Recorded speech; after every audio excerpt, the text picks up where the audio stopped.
James was already running when the corrupted Shadowborn turned. The cultural center's main hall had been full 30 seconds ago. Morning light, coffee, Isabella painting at the far wall. 3 newly arrived Canadian Shadowborn learning the binding symbol from Alexei. Normal. Safe. Theirs. Then the man in the corner, Henrik, 32 years old, arrived from Canada 11 days ago. Quiet and kind and grateful, opened his eyes, and they were wrong. Not flat like the hollow, not mirror silver like the keepers. Black. Completely black. His golden Shadowborn power inverted, turned inside out, radiating cold instead of warmth, consuming instead of creating, pulling light toward him like a drain pulls water. He hit Sarah first. She flew backward into the wall before anyone understood what was happening. Then Alexei, silver-gold molecular power erupting to contain Henrik, but the inverted power ate through Alexei's containment like acid through paper. Henrik turned toward the 3 newly arrived Shadowborn, newly awakened, untrained, completely defenseless. James moved. No power, no binding, no technique. Just his body, crossing the room at a dead sprint, putting himself between Henrik's outstretched consuming hand and 3 people who didn't know how to save themselves. The inverted power hit James in the chest. He made a sound. Then he didn't make any sound at all. He was on the floor before Elara cleared the doorway, before Julian came through the ceiling. Before anyone could do anything except watch James Rucker, 29 years old, warm brown eyes, hands that always pressed flat to the floor to feel life, stop feeling anything. Henrik was gone, vanished through the cultural center's east wall, stone crumbling inward from the exit. The hall was silent. Sarah was already crawling toward James, her biological power reaching desperately, reading what she already knew. Nothing to read, nothing left. James! Elara dropped beside him, her golden power blazing, pressing toward him, searching. James! Stay with me! James! His eyes were open, looking at nothing, seeing nothing. Gone. Nobody moved for a long time. The kind of stillness that happens when something irreversible occurs and the body refuses to accept it before the mind does. Julian crouched beside Elara, his large, pale hand covering hers where it pressed uselessly against James's chest, his steel-grey, silver-gold eyes looking at a man who had been alive 20 minutes ago. His expression doing something it almost never did. Breaking. He pushed them out of the way, one of the newly arrived Shadowborn said from behind them. A young woman, her voice shaking. He didn't even hesitate. He just ran. That was James, Alexei said from the wall, his Russian accent thicker than usual, the way it always got when he was controlling something enormous. That was exactly James. Katrina appeared in the doorway, took one look, closed her eyes for 3 seconds, opened them, became the steadiest person in the room by pure force of will. Where's the attacker? She asked. Gone, Alexei said. East wall. I've got people tracking the energy signature. Good. Katrina moved into the room. We grieve later. We understand now. Sarah, what was that? Sarah was still beside James, her hands on his chest, her biological power reading what remained of the inverted energy signature. Her face was wet. She wasn't aware of it. It was Shadowborn power, Sarah said quietly. His power, but inverted, turned against its own nature. She looked up. I've seen something like this in the genetic analysis, a corruption pathway. It's in the code, but it's supposed to be impossible to trigger without. She stopped. Without what? Elara asked. Sarah looked at her, then away. Something moving across her expression that she locked down before anyone could read it fully. Without sustained proximity to an extremely high-power singularity event, she said carefully. The room went quiet in a different way. Say that again, Julian said. The singularity we completed in Part 3, Sarah said. The acceleration of Shadowborn awakenings globally. I told you about that. What I haven't told you yet is the acceleration isn't uniform. It's proximity-based. The closer a dormant Shadowborn is to the completed bond between Elara and Julian, the faster they awaken. She paused. And the faster they awaken, the higher the probability of inversion. Elara felt the floor move beneath her. Henrik was here for 11 days, she said. Yes, Sarah said. Living in this building, near us. Yes. And James, Elara started. Not now, Sarah said quickly. I need more analysis before I say anything about James. But the way she said it told Elara everything she wasn't saying. Julian put his hand on Elara's back, felt her shaking beneath his palm. Dara moved through the doorway, the Canadian elder white hair, gold eyes, warm brown skin, decades of quiet authority, and her expression when she saw James on the floor was the specific devastation of someone who considers themselves responsible for every person they brought from Canada. Henrik, she said, I vouched for him. I brought him here. You couldn't have known, Katrina said. I should have known, Dara said. I've been watching Shadowborn for 30 years. I should have seen the signs. Something about the way she said it made Elara look at her more carefully. Dara met her eyes. Warm, grieving, completely readable. Elara looked away. Constantine arrived without announcement, the way he always had and probably always would, appearing in the doorway of a crisis in his dark robes, with gold embroidery, his silver-white hair pulled back, his ancient Greek features carrying the specific humility of a man who had spent 18 months as someone else's puppet and was still recalibrating his own judgment.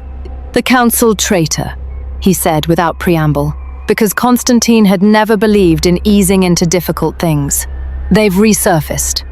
One of my people spotted them 2 hours ago near the Frick, working with someone I don't recognize. What did the someone look like? Julian asked.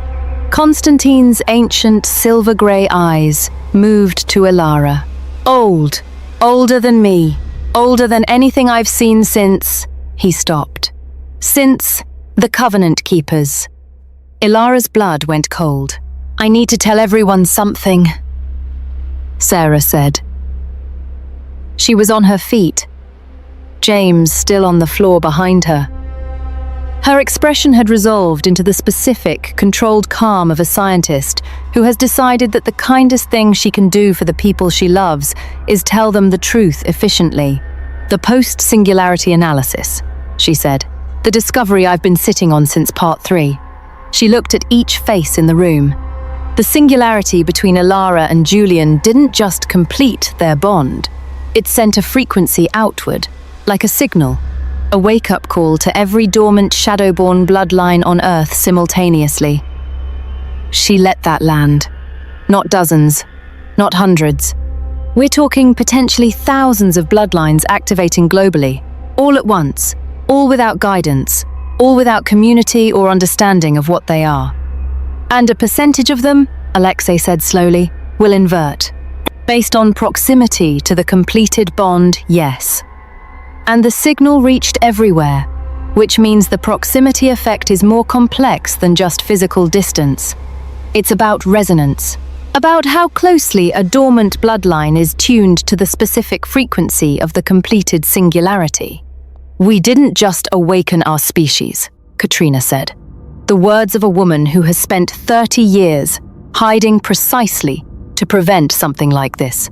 We lit a signal fire in the dark, Elara finished, and everything that was looking for it found it. Including things we didn't want finding it, Julian said. The room absorbed this. Then Isabella spoke from the far wall, her voice quiet and certain in the way it always was when the genetic memory was active. I finished the translation, she said. The last section of the ancestral message. I've been working on it since the door sealed. I know what Seraphine is trying to open. She looked at her sketchpad. And I know how to close the key. We'll hear it, Elara said. But not here. She looked at James on the floor. Not in this room. They moved James, carefully, with the specific reverence of people who understood that what they were doing was not just moving a body, but performing the first act of grief for someone they would spend the rest of their lives missing. Then they gathered in the library, and Elara closed the door. Subscribe right now, because what Sarah is about to say in that library changes the entire series. Not just part 5, all of it, from the beginning. Don't you dare close this video. Julian found her before the library meeting started. He knew where she would go. He had known since part 1 where she went when everything became too much. The window at the end of the east corridor, the one that looked out over the Manhattan rooftops, the one where the morning light came in at the angle that made the city look almost safe. She was sitting on the window ledge, knees pulled to her chest, her golden glow dim and uncertain, flickering at the edges in a way he had never seen before. Not depleted, unsure of itself. The specific quality of power that doesn't know what it's for anymore. He sat beside her, not across from her, not at a respectful distance, beside her, his massive frame folding down onto the ledge next to hers, his shoulder against hers, his leg warm against hers, the unconscious closing of every distance. Neither of them spoke for a long moment. Outside, Manhattan, moving, unknowing. The city that had no idea what was happening in a cultural center in its midst. Thousands of ordinary mornings happening simultaneously, while James Rucker was on a floor inside. "I killed him," Elara said. Julian didn't tell her that wasn't true. He was 800 years old. He had learned that telling someone their guilt is wrong doesn't remove the guilt. It only makes them feel alone inside it. "Tell me," he said instead. So she told him. Everything Sarah had told her privately at the end of the group meeting. The inversion probability. The proximity effect. The possibility that James's power had been changing in the weeks before this morning. Subtle cellular shifts that Sarah noticed and misread as normal development. He might have been beginning to invert, Elara said. And the corrupted Shadowborn Henrik, his power hit James and it was inverted. Cold, consuming. She stopped. What if, instead of killing James, it was actually... "Don't," Julian said quietly. "Don't do that to yourself. We don't know." Sarah thinks. Sarah doesn't know either. Not yet. He looked at her profile, and even if it were true, James chose. He saw 3 people who couldn't protect themselves, and he put his body between them and the threat. That was his choice. That was entirely, completely James. Elara looked at her hands, the golden glow flickering in her palms. The power that had saved so many things and was somehow also the reason James was gone. "Why did you choose me?" she said. Julian was quiet for a moment. "What do you mean?" "In all of it, the bond, the singularity, fighting for me at every council session, against every ancient power, against your own species' laws." She looked at him. Her emerald gold eyes raw in a way they had never been. "I have cost you so much. Victor, your position, your certainty, your body last night. And now James. And whatever comes next, which is going to be worse than anything before it." She looked back at her hands. "Why do you keep choosing something that keeps costing you everything?" Julian was quiet for a long moment. Then he said the thing he had never said. In 4 parts. In 800 years. "After my maker died," he said, "I spent 200 years being exactly what I was made to be. Nothing more. Nothing intentional. I fed when I was hungry. I moved when I needed to move. I took lives the way you extinguish candles quickly, without particular feeling, because the dark was more familiar than trying to find the light." He looked at his own pale, luminous hands. "I remember their faces. The ones from that century. All of them.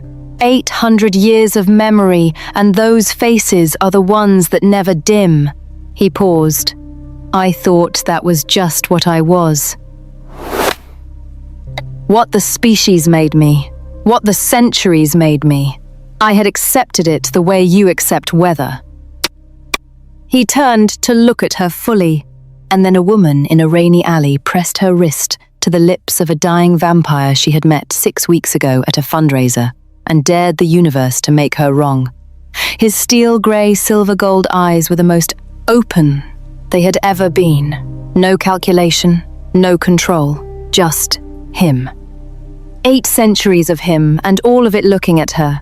And I thought, there is a person who refuses to accept impossible. I want to be the kind of person she refuses to accept impossible for. Elara's power responded before she did. The golden light rising from her skin, blazing in the east corridor morning light, the mate bond between them warming the air, the singularity's permanent mark between them responding to the truth of what he just said. She reached up and touched the tribal wolf tattoo on his neck, her glowing fingers tracing the intricate black ink lines, the wolf mid-howl, the Celtic patterns surrounding it. She had touched it before, but not like this. Not with this particular intention. I spent 28 years feeling like something was missing, she said, her voice steady now in a completely different way than before. Not controlled, just certain. Not my power. Not my species. Not my history. I found all of those things and the missing feeling was still there. This shape inside me that nothing fit into. She looked at him. You are the shape. Not the bond, not the catalyst. You. The specific way you fold yourself down to sit beside me instead of across from me. The way you said, tell me, instead of, that's not true. The way you remember their faces. And that's what makes you. She stopped, her voice very quiet. You are the thing that was missing. And I found you in a rainy alley when you were dying. And I didn't hesitate either. He kissed her. Not the way he kissed her before battles. Not the brief total press of lips that happened when neither of them was certain there would be another chance. This was different. This was the morning after too much. And the morning before more. And 2 people who had decided without saying it that this specific moment was theirs, entirely, without apology. The mate bond blazed between them, the singularity's completion responding to this moment of full presence between the 2 halves. It had joined golden and silver gold light, filling the east corridor, the warmth of their combined power, making the morning light seem dim by comparison. His pale, luminous, cool-toned hands gentle on her face, her fair porcelain skin blazing gold from within, the white gold harmonic between them visible in the air around them. And in the depth of that moment, in the specific place where their bond was at its most fully present, Elara saw something. Not with her eyes, through the bond, through the deepened connection between their bloodlines, that this moment of complete intimacy activated. A memory. Not hers. Not Julian's. From the bond itself, from the 5,000-year-old connection between Shadowborn and Catalyst, that their singularity had completed. 2 people, 5,000 years ago, before the Covenant, before the shattering, standing in a circle of blazing golden light, their combined power at full expression, not destroying anything, trying desperately to stop something that was already destroying everything around them, trying and failing, not because they lost control, because someone made sure they would fail. Someone who was there, watching, waiting for them to exhaust themselves so the shattering could complete, so the world would demand a covenant, so the Shadowborn would agree to be sealed. Elara pulled back, her eyes blazing white gold, the vision still present in her, like a photograph developing. Julian, she breathed. He read her face in under a second. What did you see? The shattering, she said. The original one, 5,000 years ago. She grabbed his face in both glowing hands. It wasn't an accident. It wasn't a bonded pair losing control. Someone was there. Someone triggered the singularity in a pair who wasn't ready. Someone needed the covenant to be created. Her voice barely above a whisper. The shattering was engineered. The covenant was the goal. And whoever did it, they are still here, because they got exactly what they wanted, and they have been managing it ever since. Julian stared at her. Who? He said. From the corridor, a voice. A voice that should not have been in the building. A voice Elara recognized from 6 months of council sessions and battle planning, and the specific memory of being told, The law is changed. The vote is tomorrow. Lady Morgana. They moved through the cultural center's corridors following Morgana's voice, without letting her know they were following. She was heading for the sub-basement, moving with the specific, purposeful direction of someone who knew exactly where they were going, and had known for a very long time. Julian and Elara watched from the sub-basement doorway as Morgana approached the sealed door location, the place on the floor where the seam in reality used to be. Now just stone, just floor. The seal clean and complete. Morgana placed both hands on the stone, and the seal cracked. Not broke, not opened. A hairline fracture, barely visible. A line of cold in the warm stone, but present. Real. The evidence of 600 years of vampire power applied to a seal that should have been impenetrable. She's been working on this, Julian said quietly. From the inside. She was here when we sealed it. She's been here the whole time, Elara said, working on the fracture. Every day. Small enough that the building's wards didn't register it. She's the council traitor, Julian said. But she's not working with the Red Claw, Elara said, watching Morgana's face in profile. She never was. Look at her. She's not doing this for them. Morgana turned. She had heard them, of course. 600 years of vampire senses, and her ice-blue eyes showed no surprise at being caught. No guilt, no fear. Only the expression of someone who has been waiting for a specific confrontation for a very long time and is relieved it has finally arrived. You saw something, she said to Elara. In the bond. Just now. You saw the original shattering. Who caused it? Elara said. Someone you've already met, Morgana said. Someone who has been in this story since the beginning. Someone who needed the Shadowborn sealed because an active Shadowborn bloodline is the only thing capable of exposing what they truly are. She took one step toward them. I can't say the name here. If I speak it in this building, they hear it. They always hear their own names spoken aloud by someone who knows what they are. She looked at Elara. But I can show you. The same way the bond showed you the shattering. Vampire memory transfer. Direct contact. Everything I've spent 2 centuries learning. You want to touch our bond, Julian said, his voice dropping to its most dangerous register, his body already shifting forward. I want to give you the truth, Morgana said, and for the first time since part 1, she sounded tired. Not the beautiful, predatory tiredness of an immortal performing world weariness. Actually tired. I have been the council traitor for 200 years, Heir. I became it deliberately. I fed information that I knew would be intercepted. I stayed close to Constantine and the council specifically, so I could watch and wait and find someone powerful enough to end what was started 5,000 years ago. Her ice-blue eyes moved to Elara. You are the first Shadowborn in 5,000 years powerful enough to end this, but you need to know what you're ending. Julian looked at Elara. She gave him a nod so small it was barely a movement. He stepped aside. Morgana crossed to Elara and pressed her hand flat against her chest, over her heart, and released. 600 years of vampire memory flooded through the contact. Morgana's 2 centuries of watching, gathering, piecing together. The faces, the moments, the patterns across time that resolved into one unmistakable shape. Elara's eyes went white gold. She saw it all. When she came back gasping, Julian's arms around her, the vision still burning at the edges of her consciousness, she looked up at Julian with an expression that broke something in the air around them. Seraphine, she said. Julian went absolutely still. Seraphine caused the shattering. Elara said. Seraphine created the covenant. Seraphine has been managing the Shadowborn situation across every century since. Everything she told us, the warning call, the book. The third option, believing in us all of it, was to ensure we completed the singularity exactly when and how she needed us to. Her voice steady but hollow. She didn't believe in us.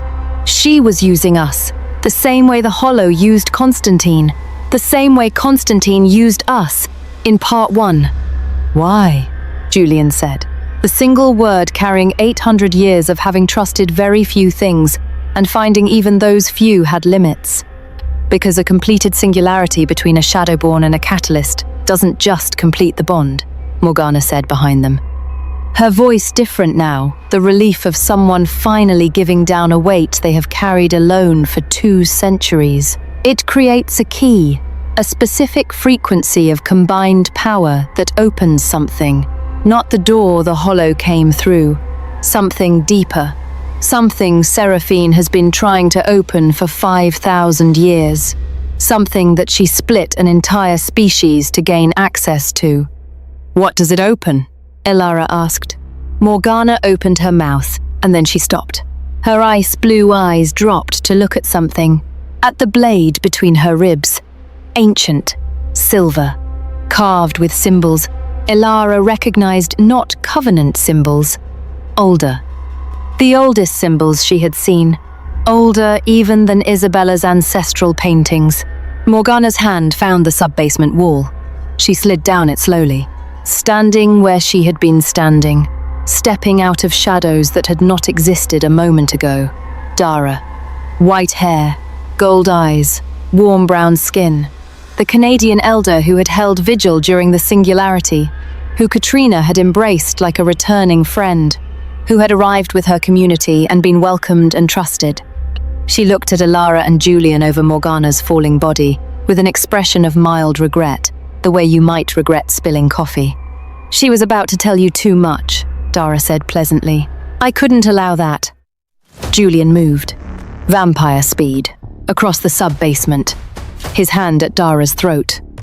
She didn't move. His hand hit something 3 inches from her skin, an invisible resistance. His vampire strength, 800 years of it. The full catalyst-enhanced power, pressing against nothing visible and finding it immovable. He pulled back, stared at his own hand. 5,000 years, Dara said, her voice never changing from pleasant. I've had a long time to develop defenses, Heir. Who are you? Elara said.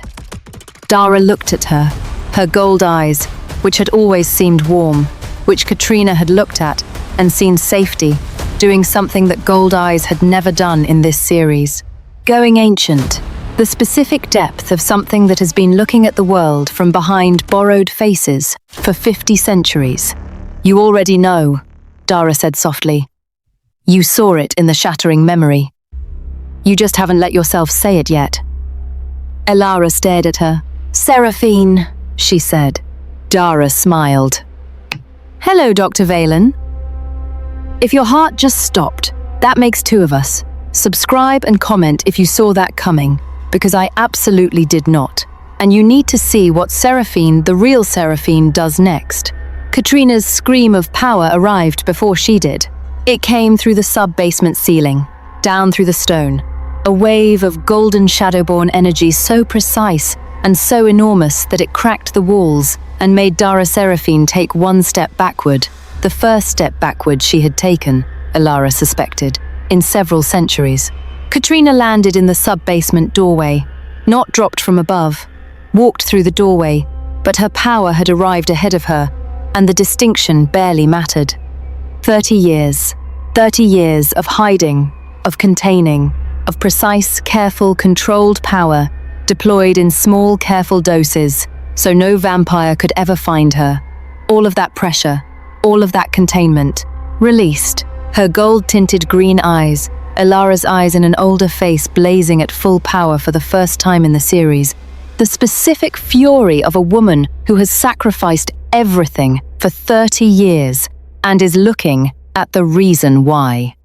You, Katrina said to Dara Seraphine, the single word carrying everything, the Canadian community, the 30 years of hiding, the erased memories, the daughter she gave away. You made me run, you made me hide, you made me give up my daughter. I made you survive, Dara Seraphine said, her pleasant voice slightly less pleasant now. I kept the community dormant. I kept you hidden. I kept you alive until she was ready. You kept us as pieces, Katrina said, waiting to be used. Her power hit Seraphine like a wall of controlled precision fire. Not wild, not explosive. 30 years of practice behind it. The most efficient use of Shadowborn energy in the series. Every watt directed exactly where it needed to go. Seraphine staggered, her invisible defense holding but under real pressure for the first time. She looked at Katrina with something that might have been genuine surprise. You've grown stronger than I calculated, she said. People do that, Katrina said, when you stop managing them. The circle arrived. Alexei, Sarah, Isabella, Constantine, and his vampire guards.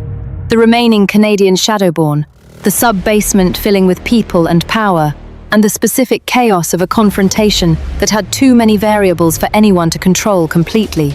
Seraphine assessed it. In under 2 seconds, 5,000 years of threat assessment reaching a conclusion. Elara could see arriving in those ancient gold eyes. She wasn't going to win this fight. Not today.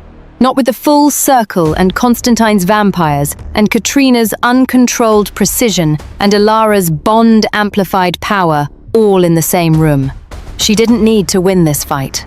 She placed one hand on the hairline fracture in the seal the crack Morgana had started, widened by the power expenditure filling the room, and pressed. Just slightly, just enough. A frequency came through. One pulse, one resonance, cold and old. And the specific pitch of something that existed before language. Every Shadowborn in the sub-basement felt it in their bones, in the genetic code, in the ancient part of them that predated everything. Then Seraphine was gone. The space where she had been simply empty, the way ancient things leave spaces completely, without residue. The silence she left was the worst kind. Full of things that still needed to be said. Julian found Elara in the aftermath. His hand on her face, her hand on his chest, both of them breathing. She's gone, he said. She'll be back, Elara said. Yes, and next time she won't be managing us. She'll be collecting us. Julian looked at her. His injured side, where Seraphine's defense had thrown him into the wall during the scuffle, was healing slower than normal. The inverted Shadowborn energy in the room interacting with his catalyst bloodline in ways that inhibited his vampire regeneration. Constantine approached, his ancient face carrying the weight of a man who had been Seraphine's ally for centuries without knowing what she was. I'm going to find her, Constantine said. The Covenant Keeper version, the face she wears when she's Seraphine. I have contacts she doesn't know about. Ways of tracking ancient power signatures she thinks I'm too unsophisticated to understand. He looked at Julian. Come with me. Elara looked at Julian. Julian looked at Elara. Go, she said. I'm not leaving you here. The circle is here. Alexei and Katrina and Isabella, the Canadian community. Voss's remnants are 2 floors up. She met his eyes. Go find her. Find the Covenant Keeper face. Because while you do that, I'm going to find out what that frequency she pulsed through the seal just did to us.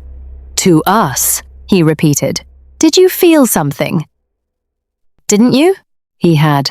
The pulse. In the catalyst bloodline. In the bond. A resonance that was still echoing. Go, she said again. And come back. He kissed her, brief, fierce. The specific pressure of a man who has been told to leave and is leaving, and hates every moment of it. Then he left with Constantine. And Elara turned to find Isabella already waiting. Sketchpad open.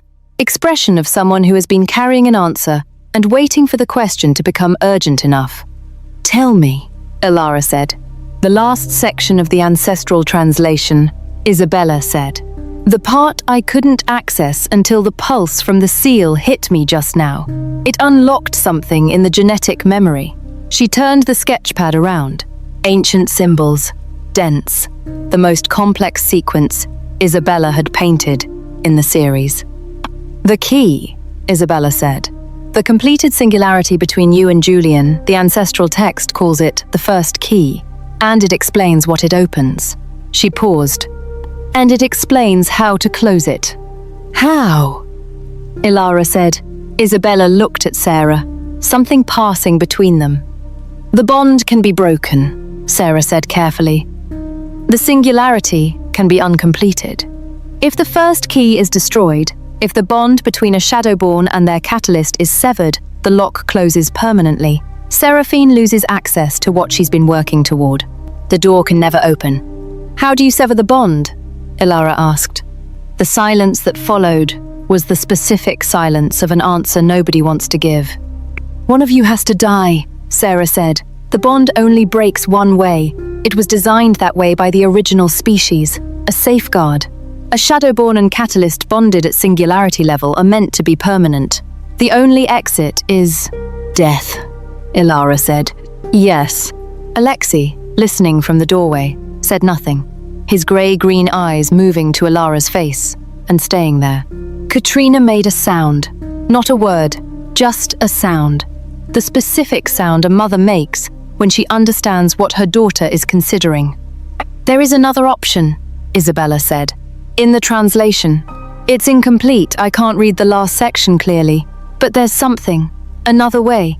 Something the original bonded pair tried to use before Seraphine triggered the shattering to stop them. She looked at Elara. They were trying to find it when she triggered it. I think the answer was what they were reaching for. I just can't read it yet. Then translate it, Elara said. I'm trying, Isabella said. I need time. How much time? I don't know.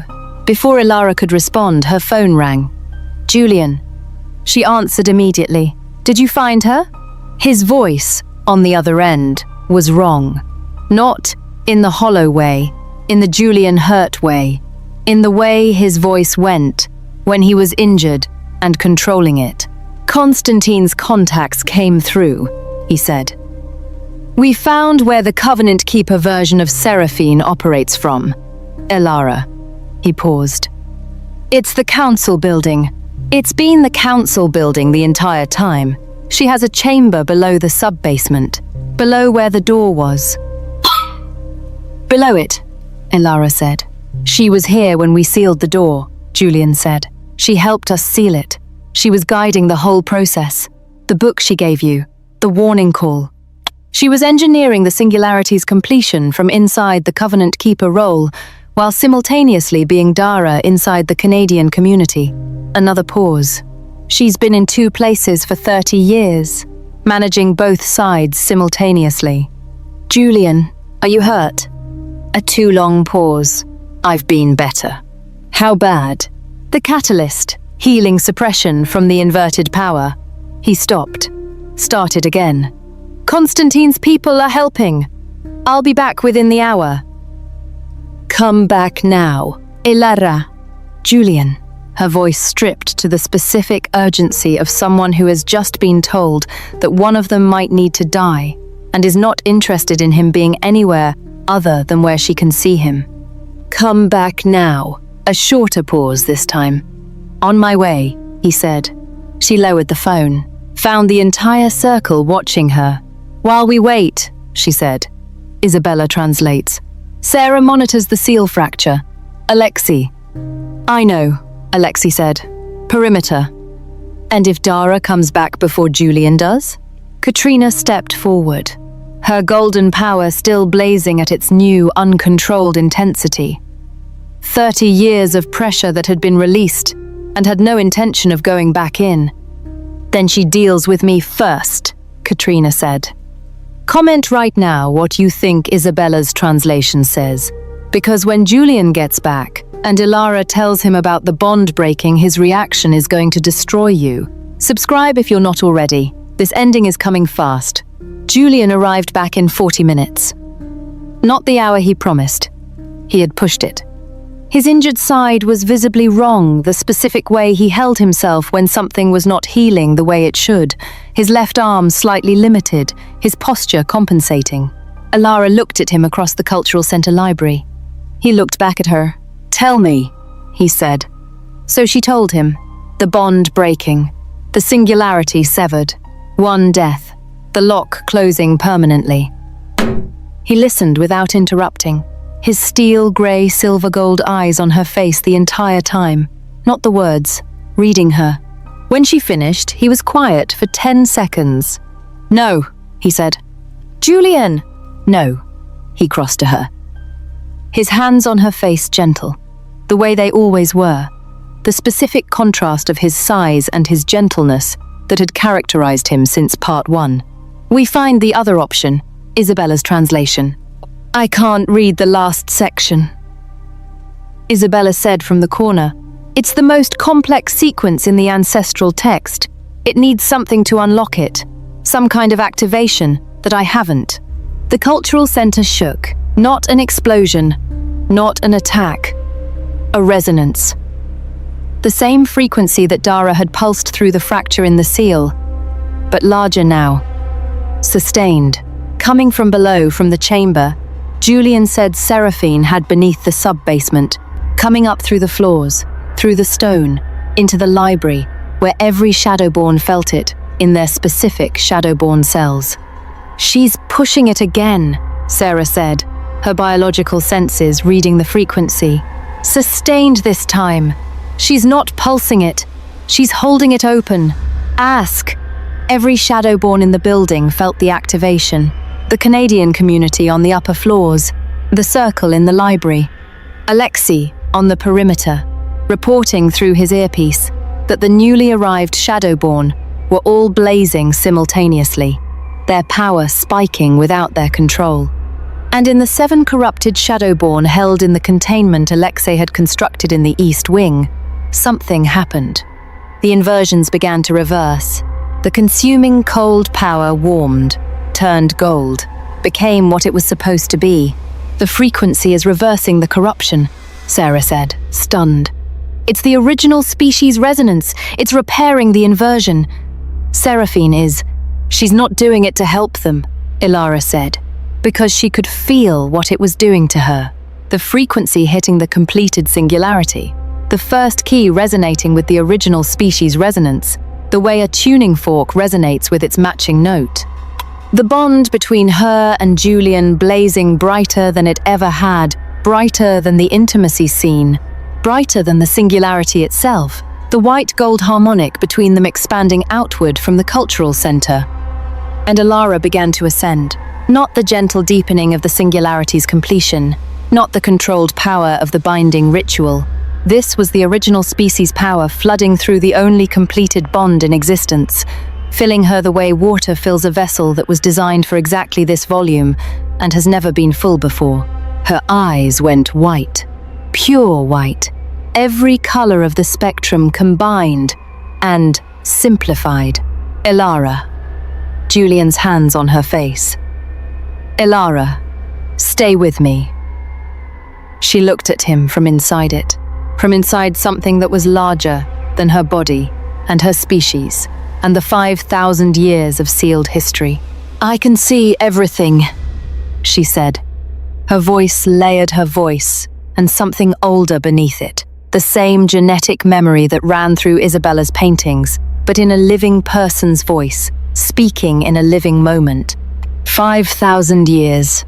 I can see all of it." "What do you see?" Julian's voice was the anchor. Steady, present, refusing to be anything other than exactly where she needed him. "The original species," she said.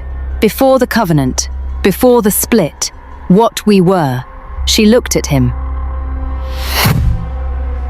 Her white eyes focusing on his steel grey, silver gold ones, with the specific recognition of something that has been true for 5,000 years and is only now being said aloud. "Julian, we were the same. Vampires and Shadowborn. The same original species. Seraphine split us.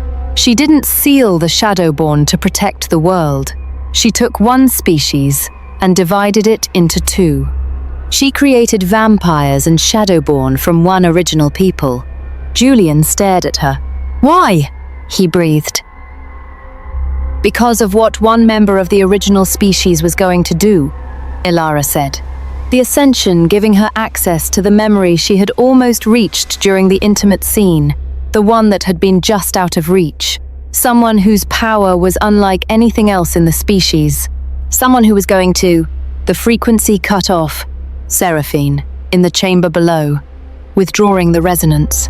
The Ascension receded instantly, the original species' power retreating, Elara's eyes returning to emerald gold, her fair porcelain skin blazing gold, and then settling. She sagged. Julian caught her, both arms around her, her back against his chest, the two of them on the library floor. She cut it off, Elara said, breathless. She didn't want me to see the last part, who it was, what they were going to do. But you know, Isabella said. She was standing with her sketchpad open, and her expression had changed. The Ascension unlocked the translation. The last section, I can read it now. The activation I needed. Everyone looked at her. The other option, Isabella said. The one the original bonded pair was reaching for before Seraphine triggered the shattering to stop them. It's here. She looked at Elara. You don't have to break the bond. You don't have to die. There is another way to close the key. What is it? Elara asked. You have to ascend fully, Isabella said. Not the partial ascension triggered by Seraphine's frequency. Full voluntary ascension. You open yourself completely to the original species' power. You let the first key expand to its full capacity, and then you close it yourself. From the inside, a bonded pair choosing to seal the power within themselves rather than releasing it. She looked at the symbols. It's not easy. The text says it requires. She paused. It says it requires the bonded pair to be willing to lose each other, to accept the possibility of loss completely, and choose each other anyway, the full love with the full cost acknowledged. If there is any reservation, any holding back, it fails, Julian said. It fails, Isabella confirmed. And it would be worse than if you hadn't tried. Elara looked at Julian. Julian looked at Elara. I have no reservations, he said. Julian, none, zero. I have watched you face down the Ancient Council, vampire death squads, the Red Claw, the Covenant Keepers, the Hollow, and Seraphine herself, and every single time you have been the most extraordinary thing I have ever seen in 800 years. His steel grey silver gold eyes blazed. I am not holding back. I have never held back. The cost, whatever the cost, has always been worth it. You have always been worth it. Elara's power blazed. Involuntary, beautiful. Then we do it now, she said, before Seraphine pushes the frequency again. Before she realizes what we're trying.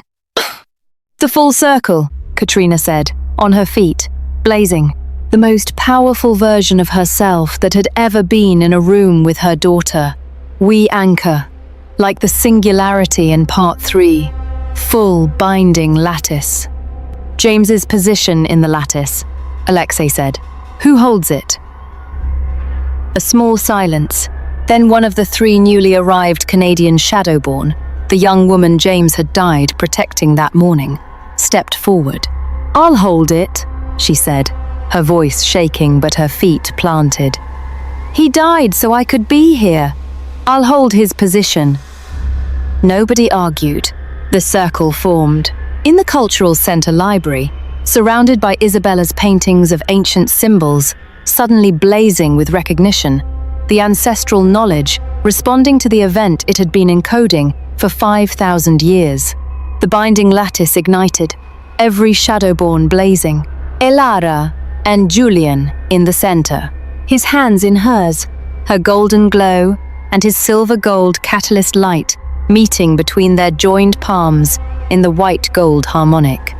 Ready? She said. Since the alley, he said. She opened. The full voluntary ascension was nothing like the partial one. The partial had been a flood overwhelming, enormous, arriving from outside. This was a door opening from the inside, controlled, chosen. The original species power rising through Elara, not because a frequency pushed it, but because she invited it. Because she and Julian together, the completed first key, chose to access what they carried. The cultural center blazed white gold from every window. The 9 Shadowborn lattice blazed. Katrina blazed. And in the chamber below, Seraphine felt it happening and moved. The ground shaking as 5,000-year-old power rose toward the surface, heading for the cultural center, heading for what she had been engineering since before the series began. But the ascension was already complete. Elara looked at Julian inside the white light and said, "I choose this. I choose you. With the full cost. With everything it means. I choose it." He said, "I know. I always knew you would. I choose it too." The white gold light folded inward, not outward, not expanding into the world the way the truth wave had, not releasing, containing. The first key sealing from the inside, the original species power locked within the completed bond, within the 2 people who carried it, choosing to be its vessel rather than its door. The ground stopped shaking. The frequency from below cut off. The fracture in the seal of the door, the hairline crack closed, completely, cleanly, as if it had never been. Elara's eyes returned to emerald gold. The library was silent. Then from below, a sound, ancient, wordless, the specific sound of 5,000 years of careful work, collapsing in a single moment. "Seraphine, she knows," Constantine said quietly from the doorway, where he had returned during the ascension, his silver-grey eyes wide with the specific awe of 2,000 years of experience encountering something it had no category for. "Yes," Elara said. "She'll come," Katrina said. "Yes," Elara said again. "And?" Alexei said. Elara looked at the circle, at the young woman holding James's position in the lattice, at Isabella, whose paintings blazed with completed knowledge, at Sarah, whose face held both grief and vindication, at Katrina, whose power was finally, fully, completely her own, at Julian, "And we'll be ready," she said. The cultural center's power went out.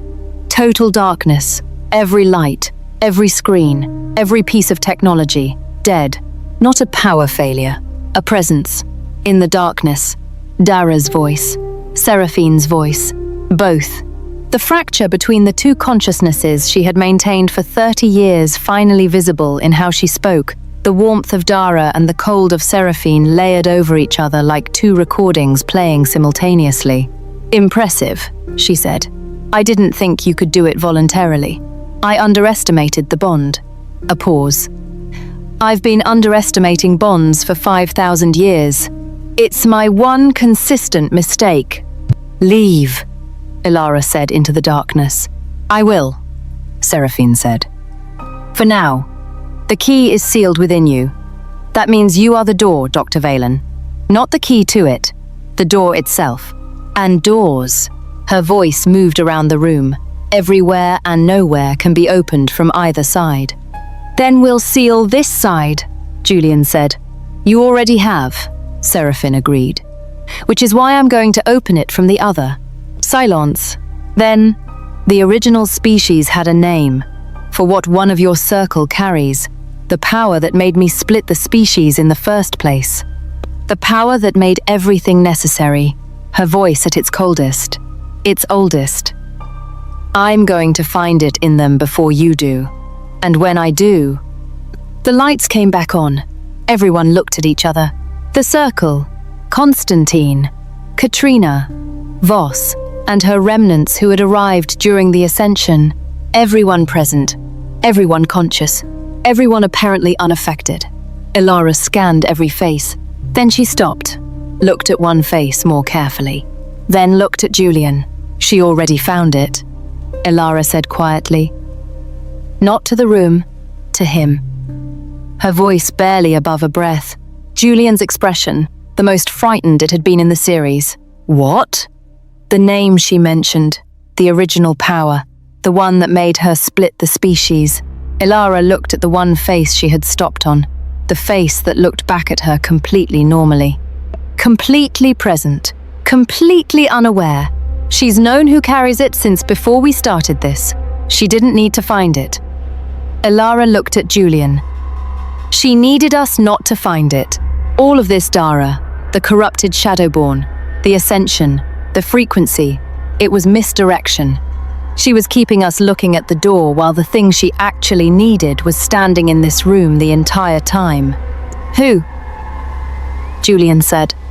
Elara opened her mouth. From the corridor outside the library, footsteps, running. Marcus, bursting through the door, his face the color of someone who has just seen something that doesn't fit in any category. The sub-basement, he said, breathless. The sealed door. It's not closed anymore. Everyone stared at him. Not the fracture, Marcus said. The door. The actual door. The seam. It's open. Full. Wide open. He looked at Elara. And something came through it. From the other side. Before we could get there. He swallowed. It's still in the building! Elara looked at Julian. Julian looked at Elara. She said, the misdirection worked. He said, what came through? She said, I don't know yet. Then she said the thing that would keep every person who watched this video awake until part 6 arrived. The thing that landed in the silence like a stone in still water and sent ripples through everything that had come before. But I know why Seraphine split the species 5,000 years ago, she said. And it wasn't to protect the world. She looked at the person in the room whose face she had stopped on. The one who didn't know. The one who had been carrying it their entire life without knowing. It was to protect herself, Elara said, from what one of us becomes when we finally understand what we are. She looked at that one face. And one of us just did.